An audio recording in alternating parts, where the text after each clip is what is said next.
you shouldn't have to sacrifice a retirement because you're a waitress. You shouldn't have to only go to a large chain to be able to get health care. Right, I am sitting here in front of a Cup of Joe in Portsmouth, New Hampshire, about to sit down with Joanna Kelley, the founder, and I'm really excited for today's conversation. Joanna was referred to me by my very first ever guest, Evan Mallet. So I actually reconnected with Evan a couple months ago. When I asked him who he respects and he admires, he said I have to talk to Joanna Kelley here at Cup of Joe because of what she's doing, not just here at the Cup of Joe, but also just in Portsmouth, what she's doing for the town of Portsmouth.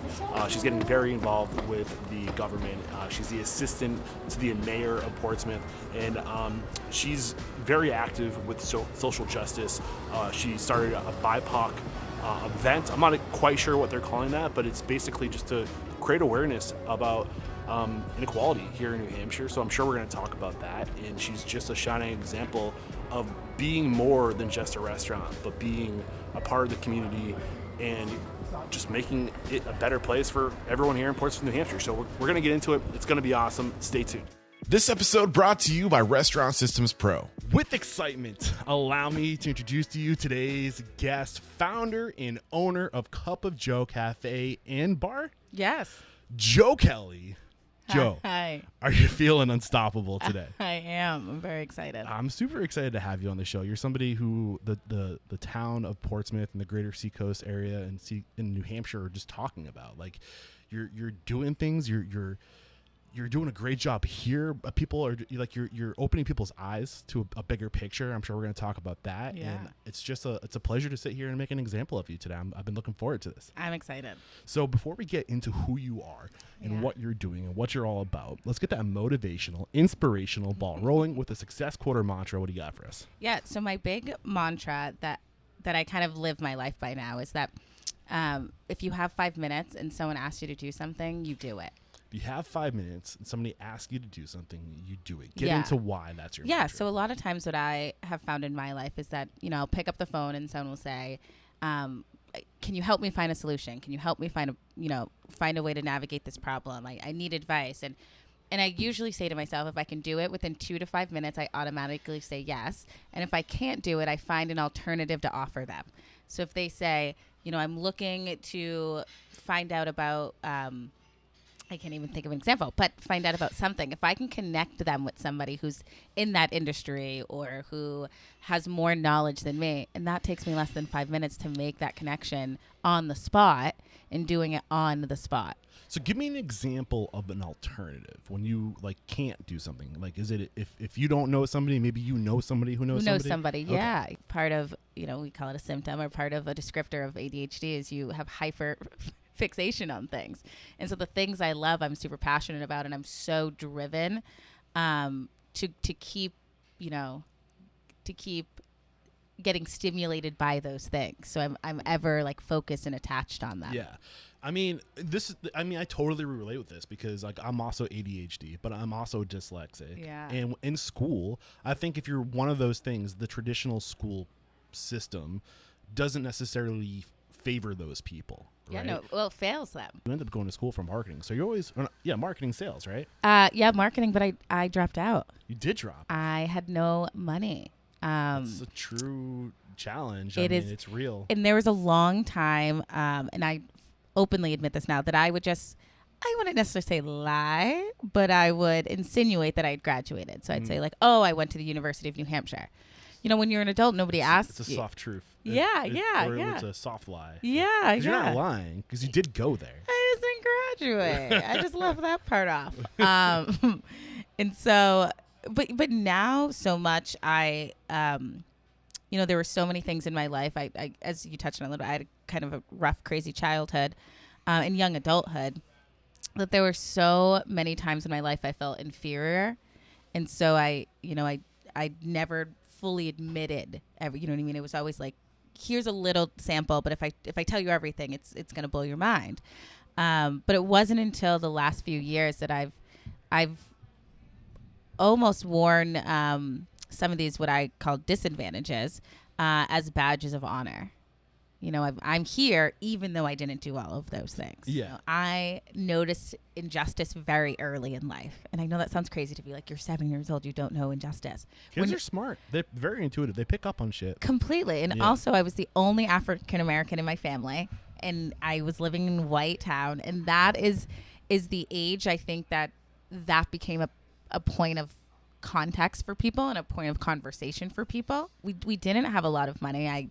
I distinctly remember going to food pantries and going to places like Operation Blessing to go school shopping. And one thing that I love about what you're saying right now is that I think it's something the people that came before us, especially white people, white privileged people, they were ignorant.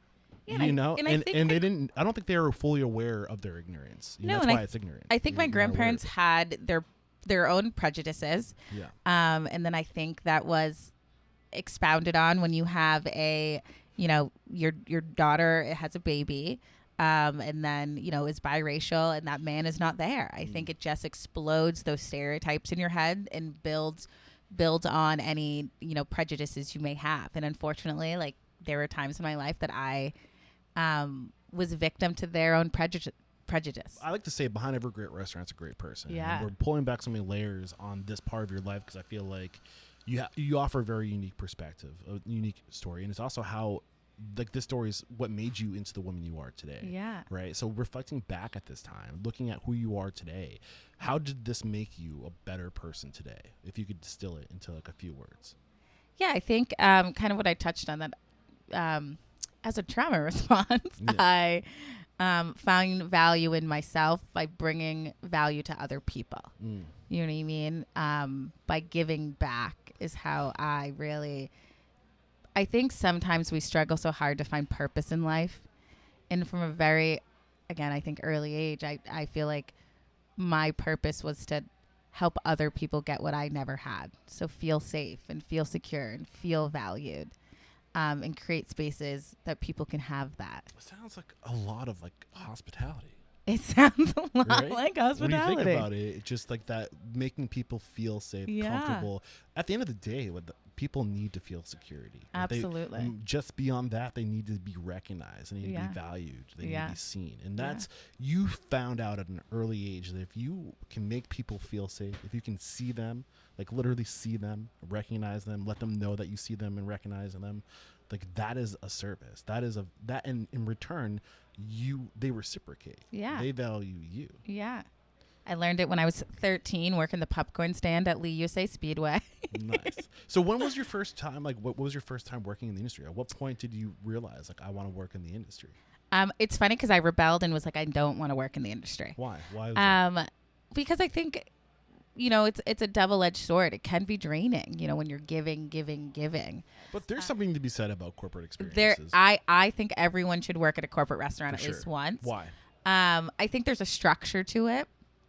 And I think it gives you a different perspective on it. It becomes a larger picture too. And there's also some fundamental supports that corporate restaurants get because they have a corporate marketing team and because they have, all of these P's and Q's. Yeah. There's also the downsides to it. Yeah, well, talking about that perspective, what was that perspective? So you get a different perspective. So paint the picture of that perspective. What did you garner that you don't think you would have garnered otherwise? How did it open your eyes? Oh, gosh. I don't know. I think kind of just what I touched on is that it just, it instilled such tried and true methodology of how, like, you run things. I don't necessarily agree, I think I don't necessarily agree with all of them, but it really instilled, a lot of times too in corporate, you have to pass certain skill tests, right? And I think that sometimes I've worked in family restaurants where I'm like, what the hell is that person doing? And why is the manager just letting this happen? But it's because, like, the manager and that person are buddies, or like that's the owner's son, and you know what I mean. Versus, I think at least in my experience, in some of the corporate, I only really worked in one corporate restaurant, is that you had to prove yourself and really learn. And it sounds so corny coming from like an Uno's, right? To be like, I had to go on salad bar. You know, and Yeah. I had to do expo, and I had to learn those things to be able to get my bar shifts, to be able to get those Saturday shifts, to get those Sunday football shifts. There's structure, there's organization, there's system, there's process. Yes, and it is much more connected, I think, than people wanted to admit, than to a high-end restaurant. You know what I mean? Where there's so much structure. Standards. Yes, yeah, Yeah. there's so much structure and standards. Yeah. How'd you do in that environment? How did I in which one? Because Yeah, I've worked in this- high end too. Well, in both, I guess, because you're comparing corporate and high end as Yeah. being similar because of the standards. Yeah, I struggle because I like to do things my way. But I think it now as an owner, there's so many times I look back and I look at and I'm like, you didn't do the checklist. I know you didn't do the checklist. Yeah. The lights aren't on outside. Yeah, like one little thing. Like all you need to do is to look at one item on the checklist, and likely if that one item's not there, what else did you miss? Yeah. We offer full benefits here. We offer full. That's huge. We offer full medical. We don't offer dental, unfortunately. We offer vision. We offer 401k, paid vacations, paid sick time in a restaurant, maternal and paternal leave. How? Because I starve. Well, Because no, it's a sacrifice. It is an absolute profit sacrifice. but how has that helped you? How's the sacrifice? Well, it's helped me because I put my money where my mouth is. I think that we need to revolutionize this industry and offer it. You shouldn't have to sacrifice a retirement because you're a waitress. You shouldn't have to only go to a large chain to be able to get health care. You know, I was never offered affordable health care at any restaurant I ever worked at. How is this industry going to be taken seriously if we don't take the people that work in it seriously? Well, that's the question. Yeah.